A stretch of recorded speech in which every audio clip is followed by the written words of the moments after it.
Perkenalkan, kelompok kami yang beranggotakan, yang pertama ada Dita Rahmasari, yang kedua Naimah, yang ketiga Nina Amalia, yang keempat Selvia Raudah, dan yang terakhir adalah Pinanda Eka Wulandari.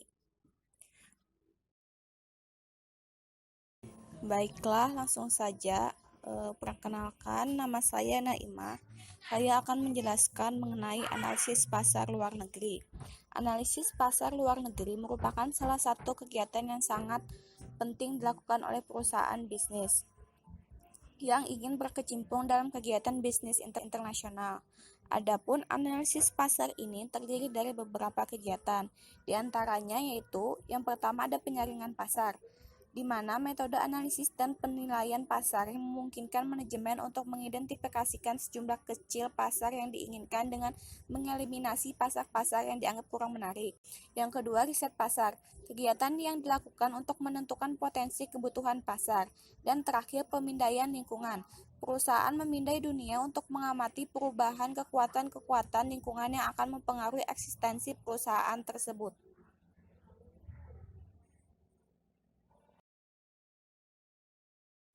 Penyaringan pasar. Penyaringan pasar dapat membantu dua pihak perusahaan, yaitu perusahaan yang sepenuhnya menjual di pasar domestik tetapi yakin dapat meningkatkan penjualannya dengan melakukan ekspansi ke pasar-pasar luar negeri, dan perusahaan multinasional tetapi ingin memastikan bahwa kondisi yang berubah tidak akan menciptakan pasar-pasar yang disadari oleh manajemen perusahaan.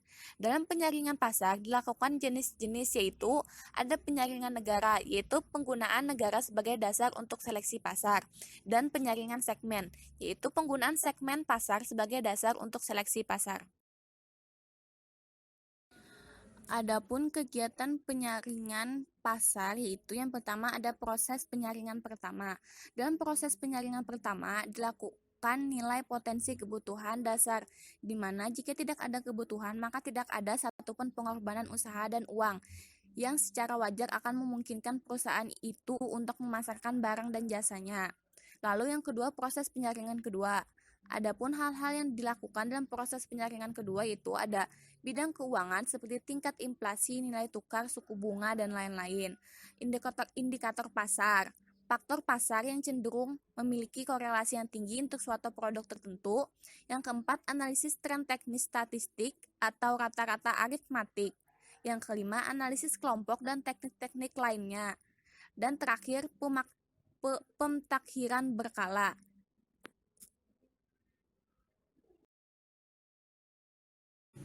Selanjutnya yaitu strategi memasuki pasar luar negeri. Yang pertama ada ekspor-impor. Ekspor adalah sebuah kegiatan menjual produk-produk yang dibuat di negara sendiri untuk digunakan atau dijual kembali ke negara-negara yang lain. Sedangkan impor adalah membeli produk-produk yang dibuat di negara-negara lain untuk digunakan atau dijual kembali di negara sendiri. Dalam ekspor-impor ada dua jenis produk yang diperdagangkan, yaitu barang dan jasa. Perbedaan antara barang dan jasa itu sendiri sudah pasti terletak pada tangible dan intangible sebuah produk tersebut. Assalamualaikum warahmatullahi wabarakatuh.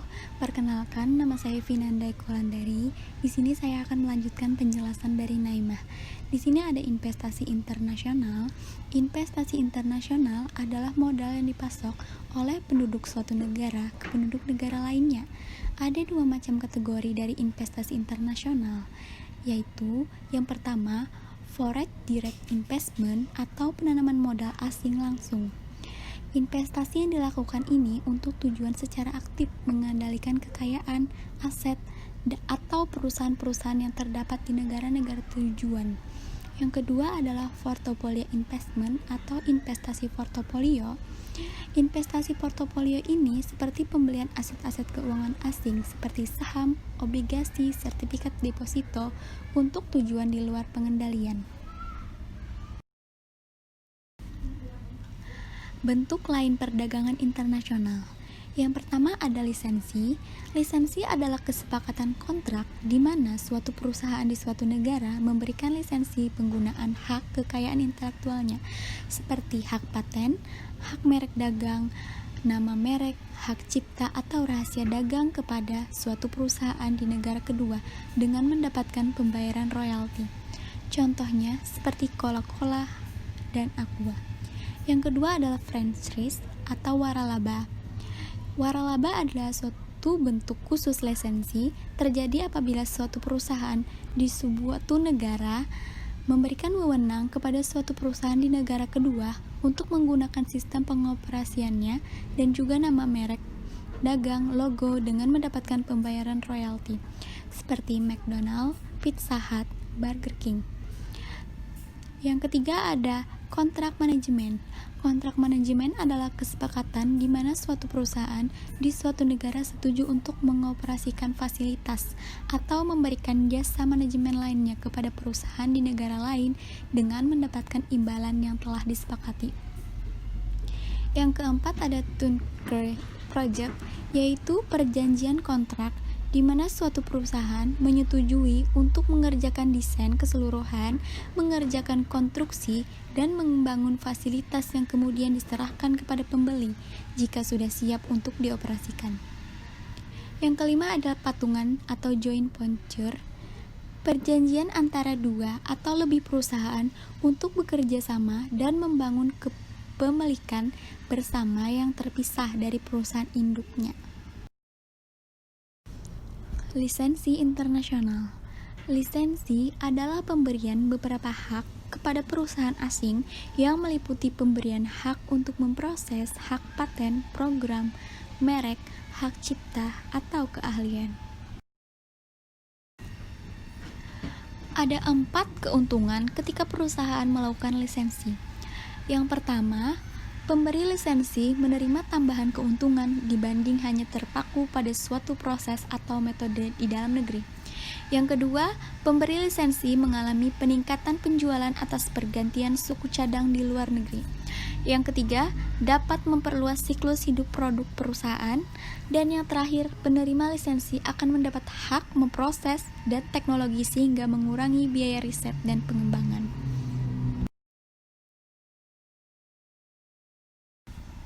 Selain dari keuntungan, perusahaan juga akan merugi ketika perusahaan melakukan lisensi.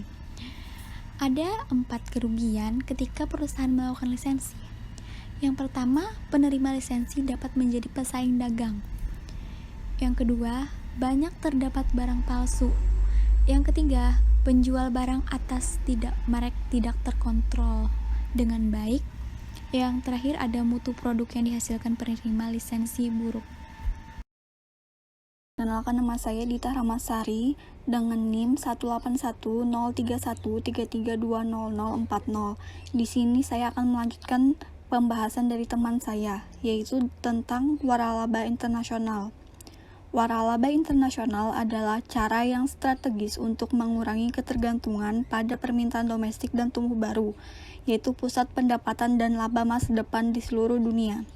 Memperluas merek global melalui waralaba melibatkan resiko rendah, membutuhkan investasi minimal dan menawarkan potensi upside yang sangat besar pada peningkatan kemampuan. Waralaba adalah penyatuan sumber daya dan kemampuan untuk mencapai pemasaran strategis, distribusi, dan penjualan tujuan untuk sebuah perusahaan. Ini biasanya melibatkan franchise yang memberikan kepada individu atau perusahaan hak untuk menjalankan bisnis menjual produk atau layanan di bawah model bisnis waralaba sukses dan diidentifikasi oleh merek dagang franchisor atau merek. Selanjutnya, mengapa sih Cina dapat menembus pasar global? Hal ini karena pabrikan Cina memiliki kemampuan secara signifikan memotong harga yang ditawarkan oleh pesaing asing pada berbagai produk. Ini karena kemampuannya untuk menciptakan produk dengan harga Cina. Untuk menembus pasar global, Cina juga melakukan strategi investasi. Strategi investasi di Cina sudah dikembangkan selama 18 tahun secara konsisten dan Cina membuka investasi asing masuk. Namun mereka selektif dalam memilih sektor investasi yang bisa dimasuki asing, yakni yang berteknologi tinggi. Kecerdikan strategi ini berhasil memperkuat industri dalam negeri Cina dan akhirnya membawa negeri itu memenangi persaingan pasar. Cina unggul dalam persaingan harga karena didorong oleh unsur-unsur yang ditantang sebagai praktik perdagangan yang tidak adil oleh pesaing asing. Selanjutnya akan dijelaskan oleh teman saya.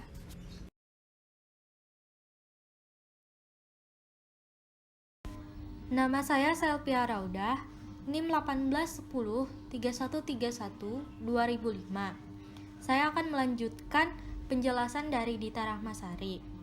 Jadi, ada 8 faktor pendorong ekonomi yang membuat Cina unggul dalam kompetitif manufakturnya, antara lain upah rendah, pembajakan dan pemalsuan, peraturan kesehatan dan keselamatan kerja, subsidi ekspor, kelemahan regulasi dan penegakan lingkungan, pengelompokan jaringan industri, peran katalitik investasi pabrikan langsung, dan mata uang undervalued secara kronis.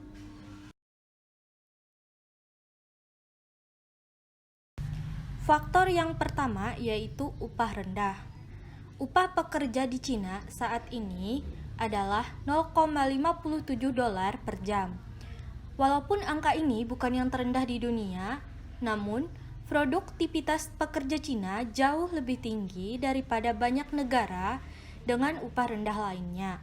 Oleh karena itu, untuk memperkirakan dengan tepat keuntungan biaya dari kompensasi rendah per jam Tiongkok harus disesuaikan dengan produktivitasnya.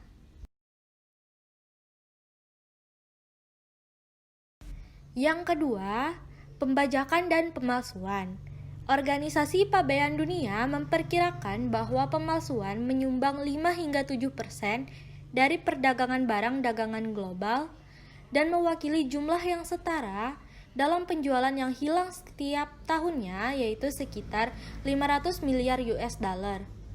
Cina dianggap sebagai negara bajak laut terbesar dan itu mencakup sekitar 2/3 dari semua barang bajakan dan barang palsu dunia. Tingkat pembajakan perangkat lunak di Tiongkok lebih dari 90%. Ini memberikan penghematan besar pada bagian anggaran operasi dan modal dari neraca untuk sebagian besar perusahaan Cina. Berdasarkan data yang diterbitkan oleh Gartner, perusahaan-perusahaan Amerika Serikat rata-rata menghabiskan 0,3% dari anggaran keseluruhan mereka untuk perangkat lunak. Dengan asumsi tingkat pembajakan 90%, ini menunjukkan bahwa penghematan harga Cina sedikit kurang dari 1/3% relatif terhadap dolar Amerika Serikat.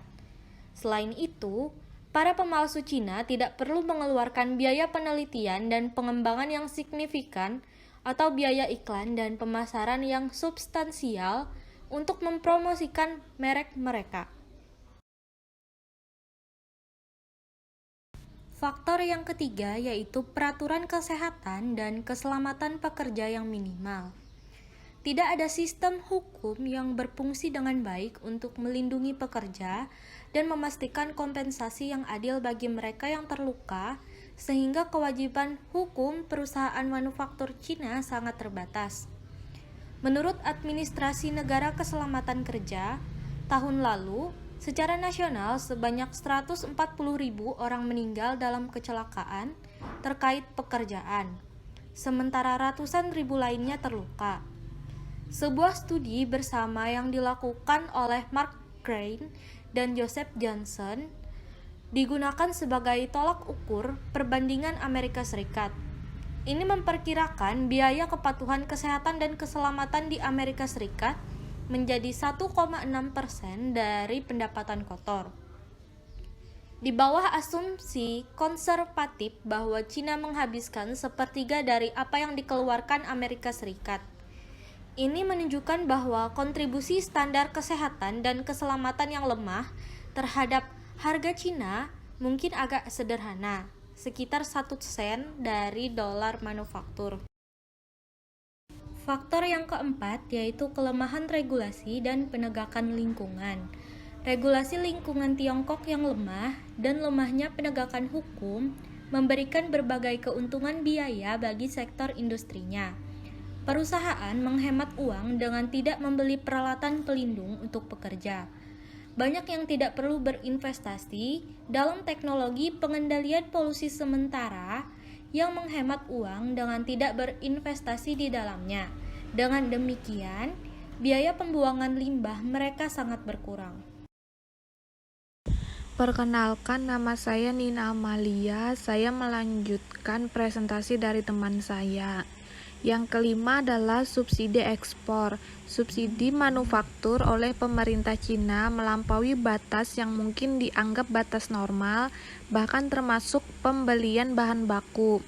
Seorang anggota NAM, Asosiasi Produsen Nasional dalam Industri Tembaga, menginformasikan bahwa ekspor memo tembaga dan kuningan ke Cina telah meningkat sekitar 50% setahun selama beberapa tahun. Ini didorong sebagian besar oleh subsidi khusus 30% dari PPN pajak yang diterapkan oleh pemerintah Cina untuk impor memo. Subsidi ini diberikan kepada konsumen lama untuk berinvestasi. Yang keenam adalah pengelompokan jaringan industri. Pengelompokan jaringan industri mengacu pada praktik menempatkan semua atau sebagian besar perusahaan utama dalam rantai pasokan industri dalam kedekatan fisik satu sama lain. Dalam hal manfaat pengurangan biaya langsung dengan harga Cina, pengelompokan mengurangi biaya transportasi dengan menempatkan faktor-faktor produksi yang lebih dekat satu sama lain. Ini mengurangi biaya persediaan dengan mempercepat waktu throughput. Ini mengurangi biaya lean downtime yang disebabkan oleh putusnya tautan dalam rantai pasokan. Misalnya, perusahaan yang tidak memiliki input kunci dapat mengamankan input tersebut dengan lebih cepat. Secara tidak langsung, pengelompokan jaringan juga menghasilkan eksternalitas informasi positif yang signifikan dalam bentuk limpahan teknologi, berbagi pengetahuan di antara para pesaing, dan arus informasi industri yang dilokalkan. Perusahaan juga menghadapi pengurangan biaya pencarian sementara biaya infrastruktur untuk perusahaan swasta dan pemerintah berkurang karena kekompakan rantai pasokan dan kisi-kisi produksi. Yang ketujuh adalah peran katalitik investasi pabrikan langsung atau foreign direct investment. Walaupun mengidentifikasi banyak manfaat, FDI secara kualitatif relatif mudah. Namun, mengkuantifikasi manfaat mengenai harga Cina secara intern lebih sulit dan karenanya dari semua pendorong harga Cina yang dianalisis ini adalah yang paling spekulatif. Pendekatan yang diambil dimulai dengan pengamatan bahwa FDI telah memainkan peran kunci dalam menghasilkan tingkat pertumbuhan produktivitas yang kuat yang diamati di Cina. Berbagai sumber menempatkan tingkat ini di kisaran 8,5% per tahun sejak tahun 2000. Ini membandingkan dengan tingkat 4,9% di sektor manufaktur Amerika Serikat selama periode waktu yang sama. Namun, tingkat pertumbuhan Cina juga cenderung jauh lebih tinggi dalam industri di mana FDI nampak sangat sulit masuk.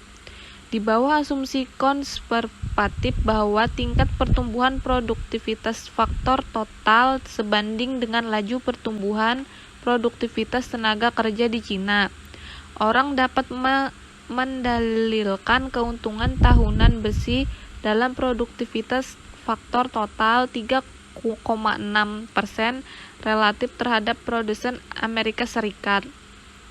Jika seperempat hingga setengah dari kenaikan produktivitas ini disebabkan oleh FDI, ini menunjukkan manfaat berulang tahunan sebesar 0,9 hingga 1,8 sen pada dolar manufaktur, sedikit dalam 1 tahun tetapi bisa dibilang cukup signifikan dari waktu ke waktu sebagai manfaat majemuk. Yang kedelapan adalah mata uang undervalued secara kronis. Sejak tahun 1994, Cina telah mematok mata uangnya yuan terhadap dolar Amerika Serikat dengan rasio sekitar 8:1.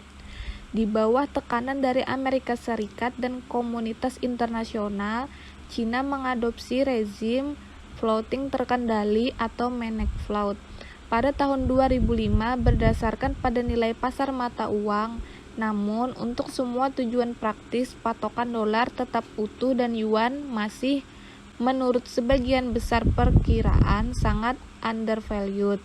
Untuk menghitung efek mata uang yang undervalued terhadap harga Cina, analisis ini akan menggunakan estimasi kisaran menengah 20%. Perhatikan bahwa bahkan perkiraan kisaran menengah seperti itu sangat spekulatif. Dalam perhitungan ini, kesalahan umum adalah untuk menetapkan perbandingan 1:1 antara tingkat undervaluasi dan keuntungan biaya untuk eksportir. Namun, penting juga untuk mempertimbangkan konten impor-ekspor.